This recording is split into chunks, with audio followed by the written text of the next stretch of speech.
सीमा की नागरिकता पर आप सवाल उठाते हैं, जो रोहिंग्या नूह मेवात में थे उस पर आपने सवाल नहीं उठाए।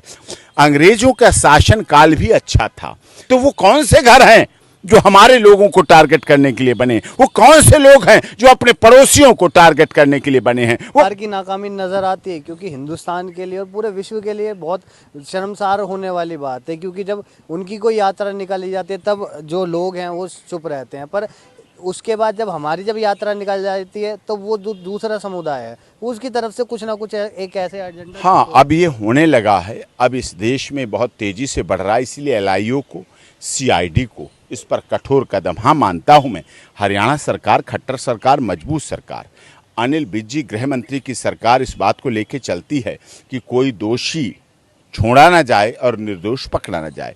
लेकिन विषय ये महत्वपूर्ण है कि जो सारा कुछ हुआ, सारी घटनाक्रम हुई, सारी कुछ विवरण हुआ, ये देश के लिए घातक है, भविष्य के लिए घातक है, सनातन धर्म के लिए घातक है, हिंदुस्तान के संविधान के लिए घातक है, हिंदुस्तान की आत्मा के लिए घातक है और हिंदुस्तान की राजनीति के लिए भी घातक है।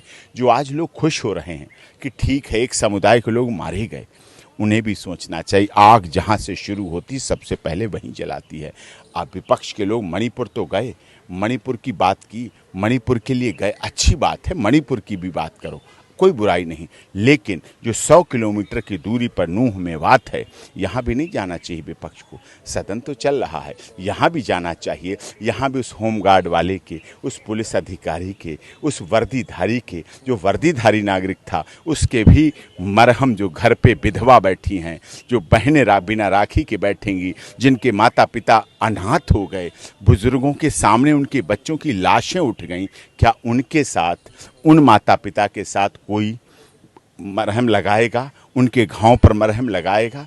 और लोग बात करते हैं राजनेता और कहते हैं हाँ गलत हुआ। अरे साहब, कुछ कुछ यूं किया आपने। नूह और मेवात के लोगों के जख्मों का इलाज मरहम भी लगाया तो कांटों की नोक से। इसी के साथ जाते जाते एक आखिरी सवाल लेना चाहूँगा। यूपी का जब मॉडल देखते हैं वो लोग, तो उसके बाद कहते हैं कि वो जो समुदाय है वो पूरा डरा हुआ है, और उसके बाद जब हम हरियाणा में आते हैं जहाँ पर खट्टर साहब की सरकार है, और वहीं पर ऐसी चीज़ें देखने को मिलती है, वहाँ पर सांप्रदायिक हिंसा होती है, हर साल होती है, वो पूरा एरिया ही इस चीज़ के लिए बना है, ऐसा लगता है। हाँ, ये बात सही है कुछ ऐसी। और वो तो एरिया क्या, अब क्यों चला बुलडोजर? क्योंकि सरकारी ज़मीन थी, पहाड़ की ज़मीन थी, हिल एरिया था, उस पर अतिक्रमण कर रखा था। अतिक्रमण को हटाने के लिए काम किया गया।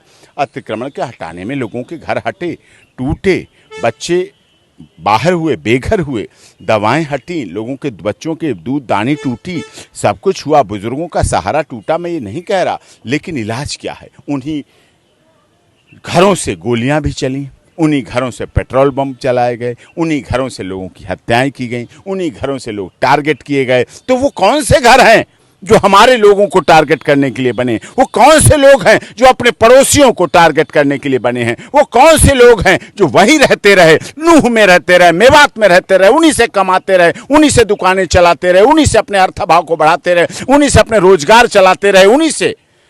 लोगों ने तो रोहिंग्या करके नहीं भगाया उन्हें, लोगों ने तो बांग्लादेशी कह के नहीं भगाया, लेकिन वो आस्तीन के सांप कौन लोग थे जो वहीं लटकते रहे, और जब मौका आया तो डंक भी मारा, मौत के गले भी उतारा, हत्या भी की, लूटपाट भी की, और धार्मिक भावनाओं को तो ठेस पहुंचाई ही। उन्हें बच्चों पर दया नहीं आई।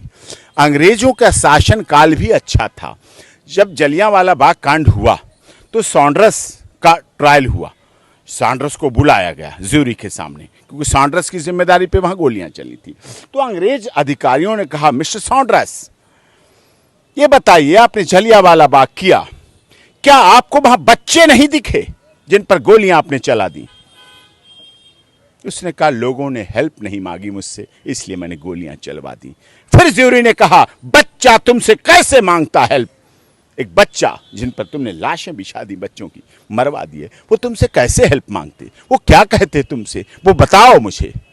तो अंग्रेजों का भी दिल दहला और उन्हें छोड़ दिया देश, चले गए जलियांवाला बाग कांड और ऐसे हुए, काकोरी कांड हुआ, ये कांड हुआ। लेकिन हमारे देश में, भारत में ही लोग रहते हैं और भारत माता के टुकड़े टुकड़े होंगे, ये होगा, वो होगा, सारा कुछ होगा, ये सब करते रहते हैं और बहुत विस्तार से करते हैं, बहुत साजिश के साथ तहत करते हैं। और ये मैं कह रहा हूँ, यही सीमा की नागरिकता पर आप सवाल उठाते हैं, जो रोहिंग्या नूह मेवात में थे उस पर आपने सवाल नहीं उठाए, उनके वेरिफिकेशन नहीं किए, उनके आईडी कार्ड नहीं देखे, उनके आधार कार्ड नहीं देखे, उनकी वेरिफिकेशन नहीं की आपने। सीमा का जरूर वेरिफिकेशन करेंगे। अगर उनका कर लेते तो शायद नूह मेवात में निर्दोष लोगों की हत्याएं नहीं होती, धार्मिक उन्माद नहीं होता, हमारा सद्भाव नहीं समाप्त होता, हमारी आपसी एकता अखंडता नहीं खराब होती, हमारा मैसेज दुनिया में गलत नहीं जाता। ये होना चाहिए।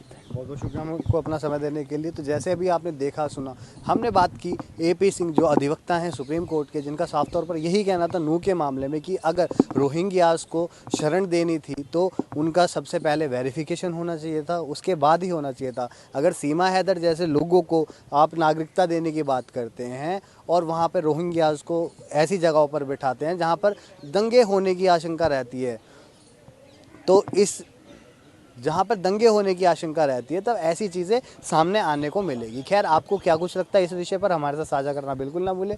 फिलहाल के लिए बस इतना ही। कैमरा पर्सन आशीष के साथ मैं अभिषेक, खबर दस्तक, दिल्ली।